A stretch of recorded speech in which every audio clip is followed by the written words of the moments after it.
Have any of you heard of the Thames River monster? Back in the spring of 2016, a video found its way onto YouTube that was filmed in the London borough of Greenwich. It showed what appears to be some kind of creature briefly surfacing and swimming around near the 2 arena before sinking back beneath the murky surface. The video, which last I looked at it, garnered over 500,000 views and hundreds of comments, sent an uproar around the internet. It was picked up by publications as big as Time, and people all over the UK, and indeed, the world, began to speculate what it was. Some thought it might have been a whale, which had ventured upriver from the ocean, while others speculated that it might be the famed Loch Ness monster taking a vacation from its home in Scotland. More recently, a new picture emerged last year, taken by a man walking on the banks of the river. It shows what appears to be the head of the creature sticking part of its head out of the water, staring at the viewer with one red eye. Just like with the video, many decried the photo as nothing more than a hoax, or simply a picture of a rock or piece of wood that people blew out of proportion. However, when I look at that picture now, I can't help but shiver uncontrollably, because as much as I wish I didn't, I know it's real. You see, I live in the medium-sized market town of Maidenhead, roughly about 30 miles to the west of London. I've lived here for the past 12 years, after being transferred to the London office of my company from Los Angeles. After living for so long in the city, I wasn't in the mood to live in another. So, I moved here, close enough that I can commute to work each day, but far enough from the hustle and bustle that I could breathe. Many people have told me that the town's a shell of its former self, and while I admit they may be right, it's still quiet enough for me, compared to what I used to have to deal with in Nothing much really ever happens here. At least, it used to. It began roughly 6 or 7 years ago. People began to complain about their pets going missing, in small numbers at first, then at increasing intervals. I'm friends with one of the local constables, and over drinks one night, in the pub, I found out about the rash of lost pets, as he referred to them. It's the bloody oddest thing, though, he said between deep pulls on his whiskey. Nowhere else in town is having their animals vanish without a trace, only in and around the riverfront. When I questioned him as to why I hadn't seen anything written about the rash of disappearances in the Maidenhead Advertiser, I was honestly a little shocked by what he said next. The department is set on keeping a lid on things until we know what's happening, at least. Last thing we need to do is set the entire town in a panic. At the time, I simply took what he said as fact. I may not agree with it, but if it's what the police think is best, who am I to argue? In retrospect, however, I wish I'd pressed a little more, or just flat out leaked what I'd been told. For the next few years, pets continued to vanish into thin air, though the rate slowed far down. Whether that was because they were being taken less, or people simply didn't allow them near the water as much, though, I honestly don't know. The next big shoe to drop for me happened in 2019 as I was out jogging along the river on one of my days off. When the weather permitted, I often liked to jog back and forth between Maidenhead and Bourne End. The 4.5-mile exercise would take me along footpaths which ran next to the Thames, allowing me some very peaceful views of the water and boats going by. Surprisingly, though, not many people were out on the path with me, something I simply chalked up to it being a weekday.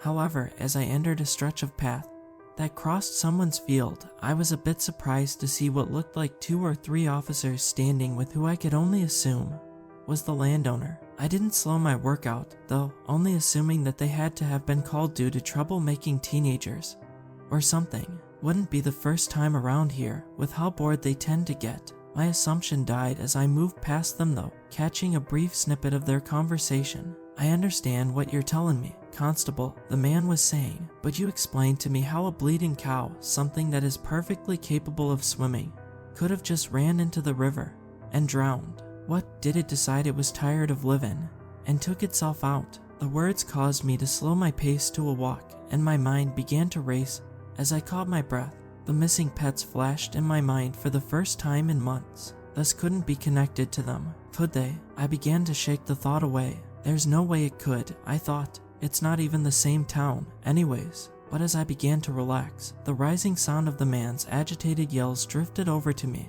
What do you mean, I have to keep quiet about this? I've lost one of my damn cows, and all you're worried about is how other people will react to it. His words made me stop dead in my tracks, and I feigned kneeling down to tie my shoe, stealing a quick glance over my shoulder. The 3 men had begun moving off. their words again becoming inaudible, though I could still hear the landowner's agitated tone.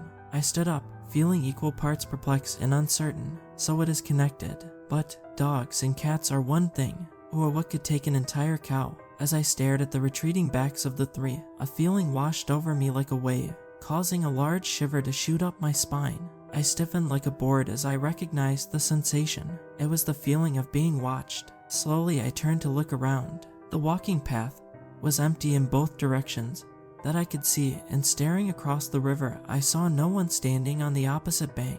A second shiver passed through me, and for reasons I couldn't understand at the time, I began to feel extremely vulnerable out in the open, alone. Finally, my eyes drifted down to the river itself, its murky waters concealing whatever lay beneath them. A third shiver made me begin moving again, slow at first, then increasing until I was rapidly jogging away from the spot.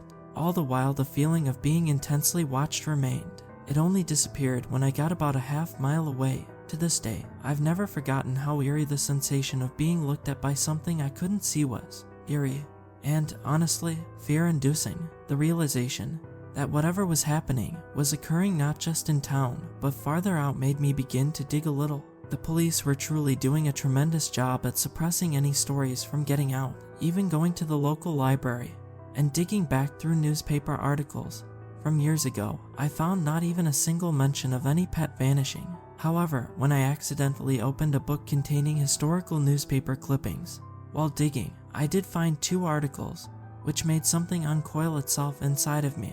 The 2 clippings were from well over half a century ago, the first from 1947, the second from 1954. I would have slammed shut the book had it not been for the large, bold headlines that caught my eye. 4 people unaccounted for after flood waters recede, proclaimed the 1947 clipping. 2 children reported missing during flooding, said the one from 54. I sat straight up in my seat, unable to keep from shivering slightly as I tried to brush away the dots my mind was connecting. Get a grip, Marshall. Just because people disappeared long ago during flooding does not mean that it has anything to do with the pets and that cow going missing. Remember what your old college professor always hounded you about. Correlation does not equal causation. I closed the book and placed it back on the shelf, beginning to head for the exit. Besides, I thought, it's only animals that have gone missing, not people. Little did I know what was coming next. I attempted to push the entire ordeal from my mind, helped by the fact that a very time-sensitive project had landed in my lap at work. For the next few months I immersed myself in work, letting any and all thoughts of the matter drift to the back of my mind. Just as the project was beginning to wind down, something else flew along to take its place, the pandemic. Like the rest of the world, Maidenhead and the rest of the country went into lockdown. Leaving home was done only for essential travel, and I began to work from home, attending meetings via webcam like everybody else. During that time I didn't hear anything more about anything disappearing, likely due to people and animals remaining shut up inside their houses. In retrospect, though, I know it was still happening. It was just that there wasn't many, if any, who saw it. The next I heard of the situation was in the summer of 2022, and it was when things truly ramped up for me. Nigel, my constable friend, and I were finally able to meet up again for drinks, choosing to meet at the Crown and Bray for a change in scenery. As we caught each other up with what had happened over the last few years over pints and dinner, I saw that something weighed heavily on the man's mind. Finally, I gently broached the subject. Hey, Nigel, man, what's up? You look like a man with weight on his shoulders. For a few moments, he seemed to fight with himself before answering. If I tell you something, can you promise to keep it between us? He asked, dropping his voice to an almost inaudible whisper as he shot looks around as if he were afraid of being overheard. Of course, I answered, cocking an eyebrow at him as I popped another chip into my mouth.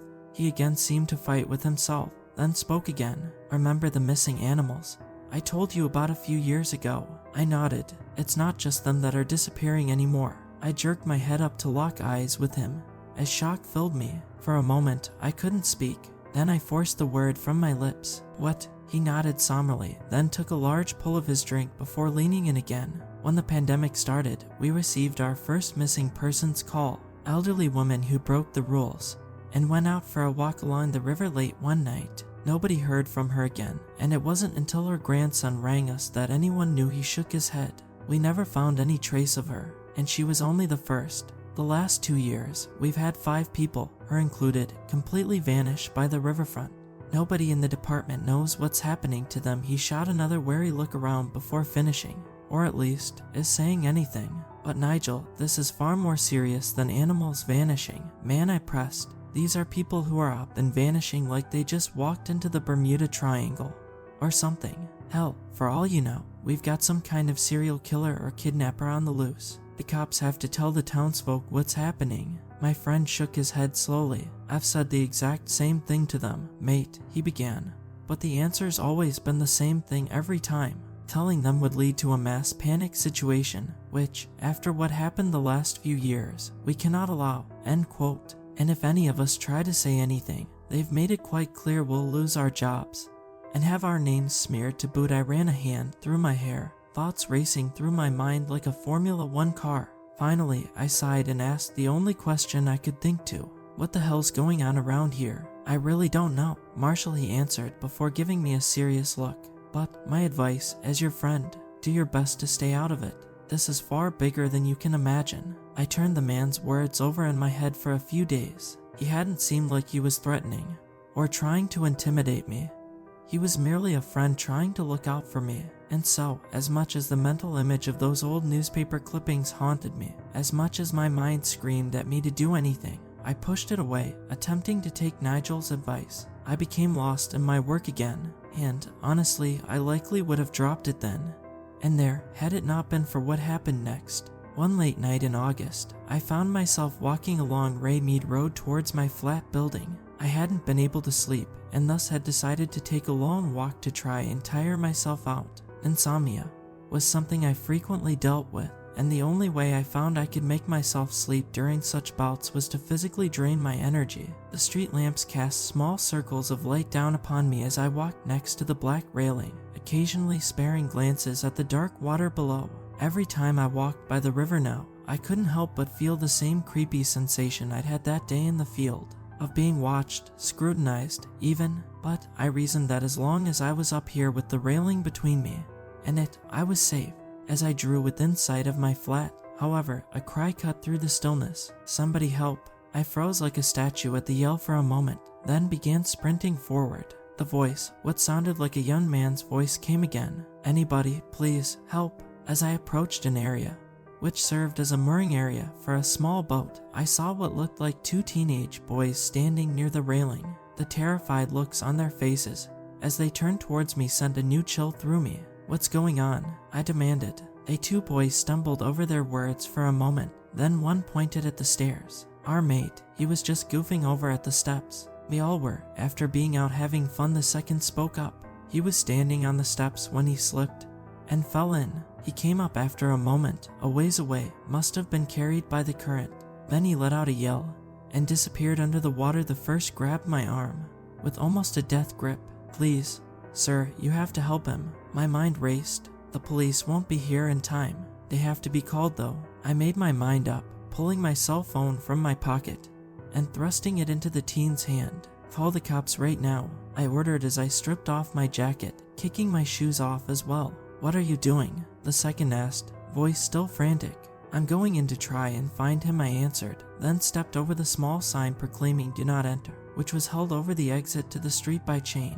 For a moment I stood at the top of the stairs, staring down at the water. A potent mixture of anxiety and, to a small extent, fear rushed into me, but I couldn't waste time on emotions. The kid's life depended on it. I dove. The water was surprisingly cold for summertime, even at night. It stabbed into my exposed skin like multiple knife blades as it enveloped me. For a few moments, I was blind, pushing my way through the dark water towards what I hoped was the surface. Then, my head broke into the air. Immediately, I heard the sound of one of the teens frantically speaking on the phone. Good, he got through. Turning, I saw the second was staring down at me. I slowly began to swim against the current, which was stronger than I'd first thought it to be, in order to stay in place. Where'd you last see him? I called out, sputtering water from my mouth. The kid stabbed an emphatic finger behind me and slightly downriver. Over there, he called back. I turned, judging approximately where he'd pointed, and began to swim. Thank God I was on the swim team in high school. In college, I thought, the current was already working my muscles. as I made my way to the area. Taking a deep breath, I dove under and, unable to see anything, began to feel around with my hands. I prayed I'd feel the brush of the teen's clothing or hair. Nothing. I surfaced, noting that I had drifted a small distance from my original dive point. I could still clearly see the teens, but they now appeared to be a little further away. Before they could ask me if I found anything, I took another deep breath and dove again. My hands aimlessly reached out, fingers grasping for any purchase. How deep is this damn river anyways? As my lungs began to burn and scream for oxygen. Though my left hand finally did brush up against something, but I instantly knew it wasn't the kid. Neither hair nor human skin or clothing had the feeling that slid across my palm. It wasn't the bottom either. This was something else entirely. A giant shiver passed through my body, and for a moment I froze, feeling the current begin carrying me away. I hated how even with my eyes wide open, I couldn't see my own hand in front of my face. I felt more vulnerable than I ever had in my life, and the worst part was that the feeling of being watched was back, at a time and place that made me feel not just creeped out, but full-on terrified. I didn't wait for anything else to happen, I just kicked for the surface. As soon as my head broke into the air, a new sound reached my ears. It was someone calling to me, but it wasn't either of the teens. Blinking the water from my eyes, I saw that an officer was now standing between the two. He leaned over the railing, his eyes finding me. "Sir, get back over here right now," he yelled, waving an arm for me to swim back. For a moment, even with the strange, fear-inducing encounter I'd had underwater, the mental image of the boy's drowning figure danced in my mind, overriding everything else. As my old lifeguard instincts reared their head again, "The boy's still down here somewhere, I have to find him," I yelled, preparing to dive again. That was when the officer yelled, his voice more frantic than I'd ever heard a cop speak. "Get the hell out of the water, now." The man's tone made me look up at him, and what I saw chilled me to the bone. His face looked almost ashen in the glow of the nearby street lamp. He wasn't afraid, he was beyond terrified, and not for himself. It felt like all the blood in my veins turned to ice as the realization hit me. Oh, damn, I didn't think beyond that. I simply began pouring on the power as I drove my arms and legs through the water towards where I'd entered. As I got halfway back, though, a surge of water suddenly rose up from beneath, and almost directly behind me, I felt the push of it sweep upwards against my legs and feet, moving forward and out to the side before vanishing, and it caused a long-forgotten memory to surge forward in my mind, a memory of sitting on my old surfboard in Santa Monica as I waited for the next set of waves, feeling a similar sensation race under my feet as I did, and turning to see a massive great white shark had flashed by under me, having taken what I could only describe as a test lunge at me. The connection caused a new emotion to flood every inch of my body, one I hadn't felt since that fateful day. Horror. Something just took a freaking practice swing at snatching me.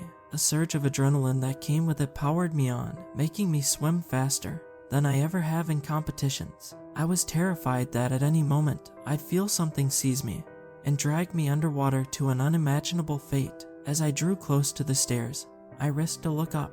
The officer was standing near the water's edge, arm held out as an equally terrified look to what I felt adorned his face. "Come on, sir, grab my hand," he ordered. With the last burst of strength I had in me, I kicked hard and reached out, feeling his fingers close around my wrist as he practically wrenched me out of the water. For a few moments I simply lay in a crumpled heap on the stairs, breathing heavily and unable to stop shaking as the memory of what I felt brush against my hand and the water surge played over and over in my mind. Then I spared a look up at the much relieved face of the cop. "You mate, have no idea how lucky you are," he said, wiping sweat from his brow. The next few hours were a blur, figuratively and literally. The officer hauled both myself and the two teens to the station, where we were split up into 3 interview rooms, and gave statements as to what had happened, what each of us had seen. After a little while, and to my surprise, Nigel came into the room and gave me a change of dry clothes to change into. But what made my heart sink was the fact that he wouldn't even meet my eyes, and he refused to answer any of my questions about what was happening. Finally, half an hour later, the door opened, and who I can only assume was one of the senior officers entered. After taking a final statement from me, he gave me a long, serious look. "Before I let you leave, Mr. Blake, I need to stress something to you." I shot him a look as I pulled on the coat I'd been given. The man's next words stopped me dead, though. None of what you just told us will ever be spoken about outside of this station. My head jerked up to look at him, disbelief filling me. Excuse me, I asked. He nodded. None of what any of you three have told us will ever find its way out of this building. You will not go to the press and tell them anything, nor will you start telling others in town. He narrowed his eyes at me. I understand you're an American over here on a business visa. You've been here for a fair few years now, with no record or history of trouble. You're an upstanding citizen of the highest quality. However, if you don't obey this order and attempt to say anything to anyone, that can change, and you will be shocked at how quickly you'll be deported back to America. I felt my jaw drop open as I stared at him. I was speechless. Are you kidding me? The man took my silence as acknowledgement, standing and moving for the door, but he stopped, turning back to cast a final, icy look at me. And you will also no longer be seeing Constable Ackerson either. He's being transferred over to Swindon, I'm afraid. And with that, he left, leaving the door open for me to exit. Instantly, I knew the man had found out either directly from Nigel or another source what he'd told me. His transfer was punishment for it, and so I left the station. Picking up my cell phone at the front desk, having been returned from the teenager, I quickly made my way back to my flat, refusing to look at the river, and walking on the other side of the street as I reached Raymead Road. Inconsolable rage was beginning to build up inside of me. These guys are taking the disappearance of animals, of people, likely by whatever's in the river, and just sweeping it under the rug for whatever reason. And if those old newspaper clippings are, in fact, connected, this has been going on for close to a century, if not longer. The thought made a plan begin to form in my mind. I should have realized they'd already thought of it. When I returned to the library the next day, I found that I couldn't find either of the newspaper clippings. There was a blank page where they'd once been held, showing they'd realized their error and cleaned up, and it made the rage I felt burn even brighter. A new plan began to form in my mind, one that part of me knew was incredibly stupid, but the rest didn't care. Those people aren't going to die with no one knowing what really happened to them if I have anything to say about it, and that thing will be exposed to the world. And with the idea firmly in my mind, I began to gather the supplies I needed.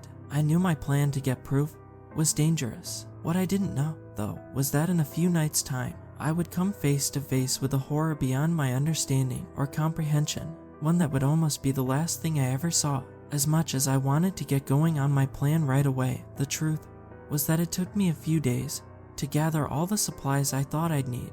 I didn't dare purchase anything from the shops in Maidenhead. The police were likely already keeping close tabs on me after my interview that night, and the last thing I want was for them to catch wind and attempt to stop me. Instead, every evening after I finished work in London, I'd quickly swing through the shops there, picking up a few items at a time before driving back home. By Thursday, I'd managed to acquire a rather sturdy kayak, along with a few underwater cameras, waterproof lights, and a fishing rod. Part of me wished that I could have bought a bigger boat. I felt sure the monster in the river could easily flip it if it wanted to, but it was the only thing I knew I could stealthily slide in and out of the Thames without attracting attention. I'd also decided that I would take one of the largest knives from my cutlery set as a last resort defense if it came to that. I was in the middle of finalizing my plans when my phone rang. Picking it up, I saw with a pang of surprise that Nigel's name was displayed on the caller ID screen. I quickly hit the accept button and pressed the phone to my ear. Hello. For a moment there was no response, and then the man's voice filtered through the speaker. Marshall, he paused for a moment, letting out a sigh before continuing. Mate, I'm so sorry for what happened a few nights ago. I didn't think they would go quite that hard on you. I let out a sigh of my own. Don't worry about it, man. I know it wasn't exactly your choice anyways. And I'm sorry as well if I'm the reason you're being transferred over to Swindon. The sound of a snort came from the other end of the line. Nah, wasn't you? I should have been smart enough to realize that they would have had someone tailing me everywhere to make sure I didn't flap my gums. I hesitated for a moment. The urge to tell him what I was going to do was strong, as he was my closest friend here. Finally, I gave in. I'm going after it, Nigel. For a few moments, there was such a silence on the other end of the line that I thought the call had been disconnected.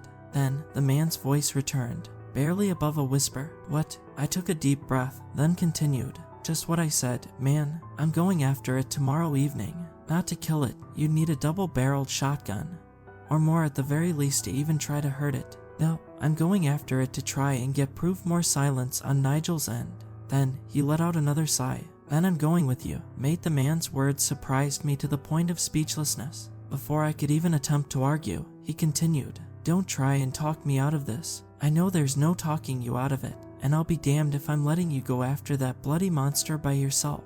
Just shoot me the details before the end of the day, and I'll bring my kayak to wherever we're starting the search.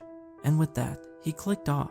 I slowly pulled the phone away from my ear, staring at it with my mouth hanging open slightly. Holy hell, I didn't expect that. I expected a million and one possible ways that he might try and talk me out of it, but I didn't expect him to jump feet first in to help. A new wave of gratitude washed over me as I, not for the first time, realized just how good a friend the man was. I ran my hand through my hair and stood up, moving to the sliding door to the flat's balcony. The cool breeze felt good against my face as I slid the glass back and stepped outside. My mind churned as I mentally began rearranging the plan to accommodate for the presence of a second person. This might actually be a good thing, I thought. With a second person, it means it'll be harder for anything to sneak up on us. Having someone to watch your back is infinitely safer than going solo. As I stood there, leaning on the railing and thinking, a shiver suddenly shot through me. It blindsided me with how out of nowhere it had come from, and I stood up straight, staring around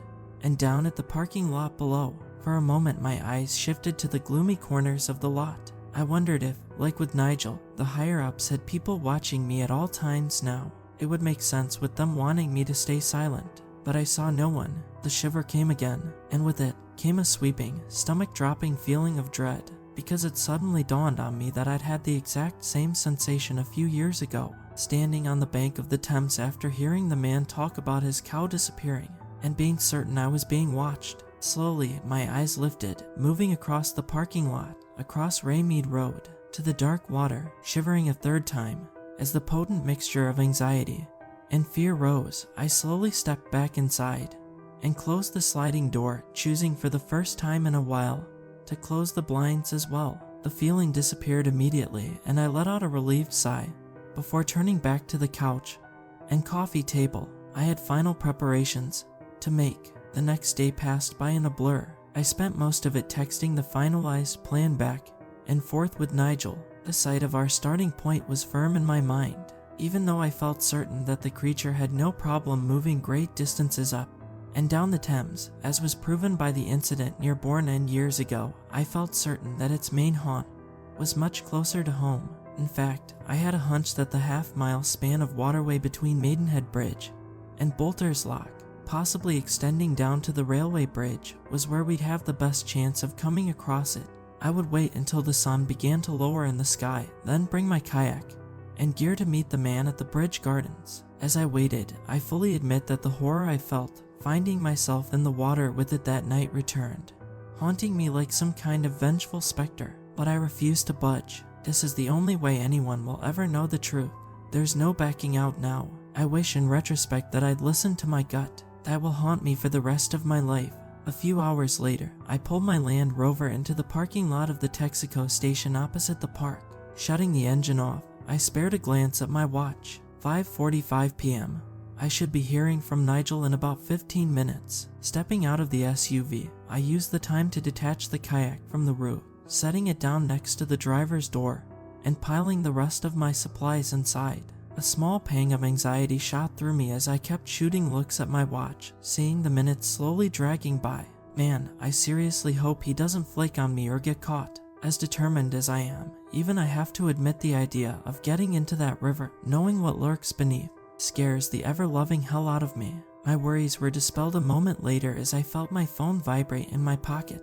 Pulling it out, I felt relief sweep through me as I saw he'd arrived. Picking up the kayak and paddle, I jogged across the street and entered the park. Winding my way along the paths, I stopped to catch my breath near the fountain trough in the center for a moment, shooting glances around and behind me. I couldn't help but feel a little paranoid, half afraid that I would suddenly be swarmed by corrupt officers who'd followed me, but the park thankfully remained silent and empty. I let out a shaky breath, then picked the kayak back up and continued down to the water. Nigel was already waiting for me by the steps, his own kayak sitting by his feet.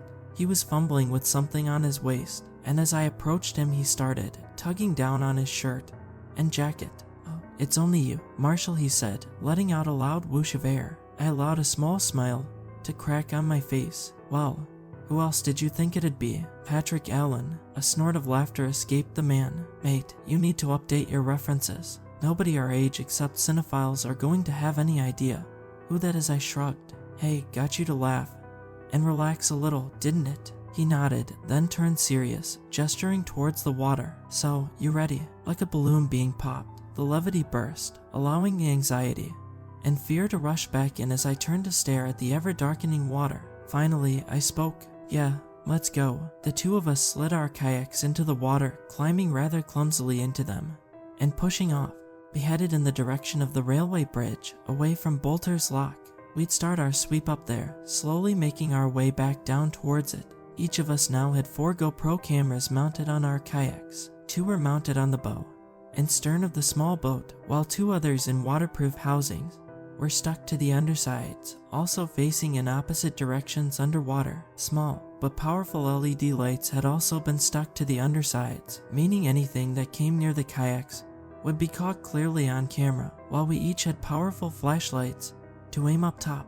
I slid my paddle into the water, pushing as hard and gently as I could to avoid making too much noise. I didn't need unwanted attention until we were squarely in place. Every second or third paddle I would swivel my head around like I was an owl, attempting shoot looks in all directions for any sign of a splash or movement beyond the norm, but nothing seemed to disturb the slowly moving surface of the Thames. Far from helping me relax, I instead felt the tendrils of anxiety, paranoia, and dread begin to increase inside of me as darkness slowly began to spread across the river. This thing could be anywhere, even directly under you, and you wouldn't know. The thought made me snap my head down to look in the water. Nothing stirred in the illumination provided by the underwater lights. "Hey, everything all right?" came a whisper, and I looked up to see Nigel staring back at me, an expression identical to what I felt visible on his face. "Yeah, I'm fine, man. Keep going," he nodded, but I saw him nervously cast another look at the water. As we rounded the top of Guard Club's island, swinging round to begin moving back up the river to begin our sweep, a sudden, ear-piercing sound caused me to almost jump out of the kayak's cockpit. For a few moments, my mind was unable to process what it was as blind panic overtook me. Then it suddenly clicked as the whistle came again, along with the sound of clanging on the railway tracks directly over our heads. The train. It's the freaking evening train coming into town. I let out a shaky, shuddering breath, which was followed by a short, tense laugh. I heard Nigel let out an equally nerve-wracked chuckle. "Scared the devil out of both of us, I see," he called. "That's one way to phrase it," I replied, then shot a glance ahead and to the right, where a flash of red near the waterline caught my eye. What the? I knew it hadn't been light reflecting off of anything. None of the pylons along the shore had reflectors on them, and the only other light I could see shone from the windows of the houses along the banks, white and soft yellow. So what the hell had that been? A shudder suddenly ran through me, and I fumbled for the flashlight in my lap, almost dropping it into the water. Snapping it on, I quickly aimed it where I'd seen the red flash. Nothing was there. A mixture of confusion and wariness wafted into my mind as I continued to shine the light around for a second, but the beam found nothing except speedboats and narrow boats moored at the river's edge. Did I just see things? Am I getting so paranoid that I'm beginning to hallucinate? I shook my head. "Focus, Marshall. You can't lose your cool now. Losing it would be a fatal mistake." I snapped the light off, turning to Nigel, who wore a questioning look on his face. "Thought I saw something is all. Come on, let's keep moving." For the next 20 minutes, the two of us slowly paddled back up the river towards the lock. We slid underneath the main bridge, crisscrossing from one side of the Thames to the other. Sounds drifted out to us from the town around us. The sound of music came from one of the houses along the bank. A police car siren began wailing from somewhere closer to the town center, and the occasional hum of a boat's generator filtered from the boats moored to either side of us. But nothing else broke the stillness except the sounds of our paddles dipping in the water. I kept watch much more vigilantly now, shooting glances to either side. With each stroke we took towards the lock, my dread and paranoia grew. I crescendoed as we finally reached the spot I'd dove in after the doomed teenager. The memory of feeling the water surge under me, along with what I'd touched in the dark, fueled it even further. Still, nothing seemed to disturb the water's surface. I began to wonder if we might have picked the wrong night to try and find the creature. Maybe it decided to head to Bourne End, or hell, even further downstream. We might be out here half the night for nothing. I felt a bit ashamed that the thought brought me more of a sense of relief than disappointment. Nigel seemed to read my thoughts as we drew even with Woodhurst, sparing a glance over at my flat building. Mate, I hate to say it, but I think it's headed elsewhere for the night. I'm sorry, but I don't think you're getting proof tonight. The man's words felt a bit like a punch to the gut, and I felt myself begin to deflate. You might be right, man, I said, then shot a glance ahead. What the hell, why not? I spoke again. How about we just shoot quickly up by the weir, then we'll turn around and head back to the park and call it a night. The man's voice immediately answered. I heard the plain relief in his voice. Sounds like a plan to me. Marshall, he began to paddle forwards, leading the way as I followed. As we approached Ray Mill Island, the river split off into two directions. To the left, and caught in the glow of the street lamps on the road above, I could see the large black doors, which marked the entrance to Bolter's Lock, where boats would enter and have the water raised or lowered to allow passage through. To the right, clad more in darkness, was the stretch of water that would lead to the weir itself. We headed to the right. The low thundering sound of the water rushing down from the river above began to reach my ears. As we drew closer to a walkway bridge that ran overhead, I let out a final sigh as we slid underneath it. I knew for a fact the water got shallower up near the weir, too shallow for anything monstrous to hide. Hey, Nigel, I called out. I saw him stop paddling, turning to look at me. Yeah, I began to open my mouth to answer him. That's when something bumped against my kayak from below. My blood ran cold as I felt the stern rise slightly out of the water, and I whirled around in my seat, eyes wide and searching. For a split second, I saw the shadow of something moving quickly away, retreating back into the darkness. Something massive. The water became still once more, but I knew I hadn't imagined things this time. All the terror I'd felt a few days ago returned with a vengeance. It's here. Instantly, I realized just how foolish and suicidal my plan had been. You dumb son of a bitch, this is like going after a lion with a pork chop hung around your neck. Get out of the damn water. I swallowed hard before speaking again. My voice came out high and squeaky. Nigel. The man must have immediately noticed the change in my voice, because when he answered, his voice was deadly serious. What is it, Marshall? I took another shaky breath. We're not alone out here anymore, I forced out. For a second, there was silence. Oh, hell, he breathed. Even though I knew he couldn't see me, I nodded. I suddenly get the feeling we're in over our heads here. Man, we need to get our asses to shore. Now the fear between the two of us now was so palpable you could have cut it from the air with a knife. Still, he kept his voice level and calm. There's no way to climb up onto the island where we are. We have to turn around and paddle back towards where the fork in the river is, back to where the docks by the boathouse are. Out of the corner of my eye, I saw him allow the water to slowly begin carrying him back downstream, the bow of his kayak coming about. Just let the water turn you around, and then as calmly as you can, paddle. We don't want to give it a reason to rush us. I felt like my heart would stop, and I would die of fear at any moment. I could practically hear the pounding of it in my ears, even over the crash of water ahead. Still, I listened to the man, allowing the water to pull my kayak backwards. Slowly, almost painfully so, my bow swung around until I pointed back the way we'd come. All the while, the horrific feeling of being watched hung around my neck like a noose, watched by something which was sizing us up for supper. Slowly, I dipped my paddle into the water and pushed, following Nigel, who was now about a boat length or two ahead of me. The seconds felt like hours as we made our way towards our salvation. Splashing sounds began to come from behind us, and it took every ounce of willpower in me to not look back.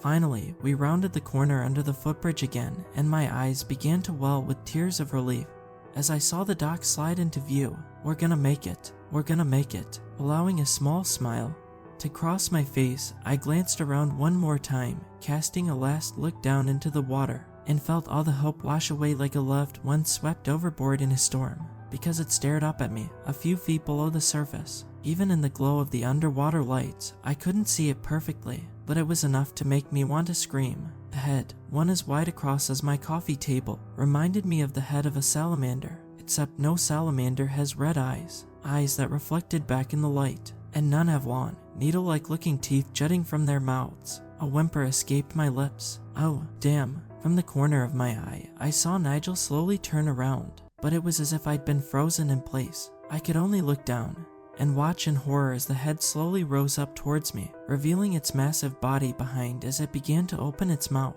I began to shake uncontrollably. That's when, with a flick of its tail, it suddenly shot forward, out of the glow from my lights. For a moment, my mind couldn't comprehend what had happened. Then the horrific realization hit me like a freight train. I snapped my head up. "Nigel, look out." But my warning came a moment too late. What happened next happened in a blur. The only way to describe it is, if you've ever seen the film Lake Placid and remember the scene where the canoe Bridget Fonda and Brendan Gleeson were in was literally flips up in the air and over. That's what happened to Nigel. 1 second, he was sitting there. I remember seeing the look of horror flash across his face as he realized what was about to happen. The next, his kayak was slammed up and out of the water, flipping upside down as he disappeared beneath the churning surface. I screamed the man's name again, but no answer came. Worse, his head didn't break the water's surface. I shot a glance over at the dock, now less than 15 feet away. It would be so easy to quickly paddle and reach it while the beast was preoccupied, but I couldn't. I couldn't just abandon my friend, even if it was too late for him. As the animalistic side of my mind screamed, I had to try and save him. After all, if it had been me that had just been flipped, I knew he'd have dived in after me. I snatched the large kitchen knife from where I'd stowed it, along with the waterproof flashlight. As I saw the water around Nigel's kayak begin to froth, I stood up, the kayak beginning to tip. I took a final deep breath, saying a quick, silent prayer I'd live to breathe the air again. And the water was as bitingly cold as it had been the last time I'd been in it, making me almost expel my breath. As I slid head first underwater, the only thing that kept me going was sheer determination. Fighting the urge to surface, I powered forward, kicking forward towards the fray, and readying the knife in my hand. With the other, I snapped the light on, the bright as hell beam cutting through the dark water. My kayak drifted over me, the underwater lights banishing away more of the gloom, revealing a sight that I wish I'd never seen, one that will haunt my dreams until the day I die. The beast had to have been at least 30 or 40 feet long. Its tail was pressed firmly against the bottom, stretching away into the dark. Black, slimy-looking skin reflected back in my light, as did the single, red eye that momentarily flashed to look at me. It stretched up from the bottom towards the surface, towards the overturned kayak, where its mouth was clasped firmly around something. No, not just something, someone. Instantly, I knew Nigel was dead. The amount of blood that clouded around the nightmarish sight was proof of that. No person could lose that much blood and survive.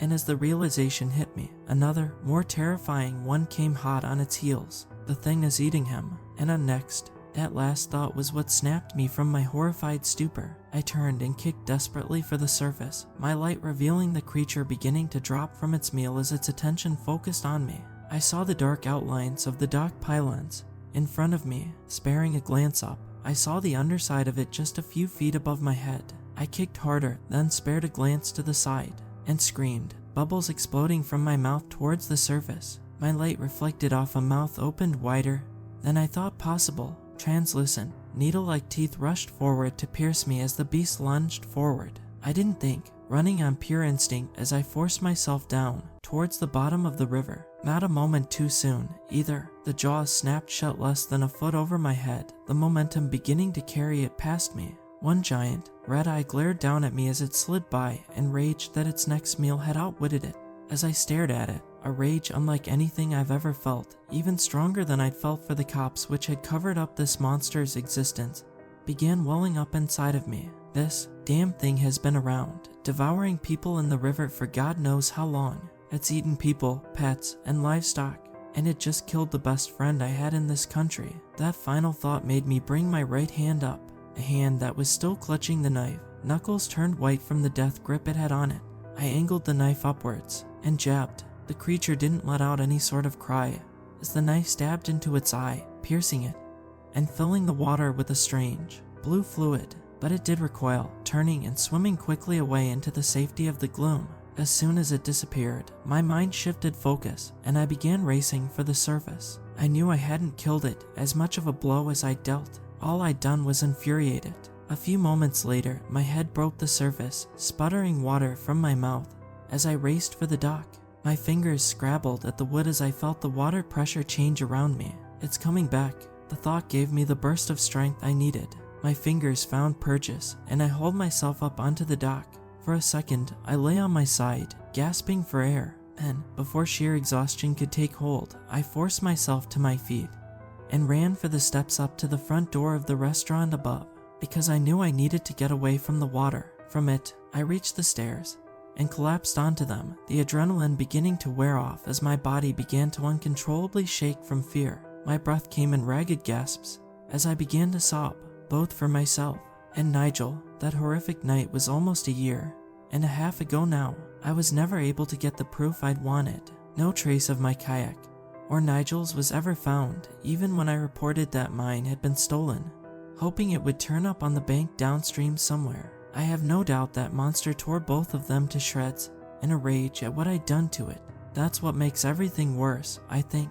Nigel died for nothing. I almost died for nothing, and it's still out there. I still live in Maidenhead, at least for the moment. I immediately got rid of my flat in Woodhurst and moved to a place closer to the center of town, away from the Thames. I can't even look at it now for more than a few moments before I feel like I want to scream. A few weeks ago, I got an offer from my company to transfer back to the States, and honestly, I think I'm going to take it. I want to try and forget, even if it means I have to drink myself to death to do so. And that brings me to why I'm telling you this, why I decided to write about what happened and post it here for you all to read. It's to warn you. You see, I honestly never would have said anything about that horrific night, about the creature at all, because ever since that night, pets have stopped going missing from near the river around Maidenhead. So have people. For a while, I felt sure that my wounding it had driven it off, that I would never hear anything about it again, until I came across a post on Reddit a few weeks ago, one of a picture taken earlier in the year, taken on the banks of the Thames near London. The image is blurry, but it shows something horrifyingly familiar to me, something which is sticking its head slightly out of the water, gazing at the viewer with what appears to be a glaring red eye. It's one remaining red eye. You all need to listen to me, please. All of you who live along the shores of the Thames. Something truly monstrous lives in the river's waters. Something that has been around for close to 80 years, if not longer. Something that has taken generations of people and animals over that time. Something which the people who know about it have covered up. Something that likely has gotten much more vicious since my escape from it. Something that is still out there, gliding and stalking below the murky surface. It doesn't matter whether you're in London or farther out, nowhere near the river is safe. And I don't just mean in the river, I mean anywhere near it. You see, there's one thing I haven't told you yet. That night, when I made it to the stairs and collapsed, I heard a giant splash come from behind me. I turned to see one final, horrific sight, one that was far more blood-chilling than anything else I'd seen. Something that made me sprint back to my flat in blind terror. I saw it begin to climb out of the water onto the dock after me, using its feet to pull itself up.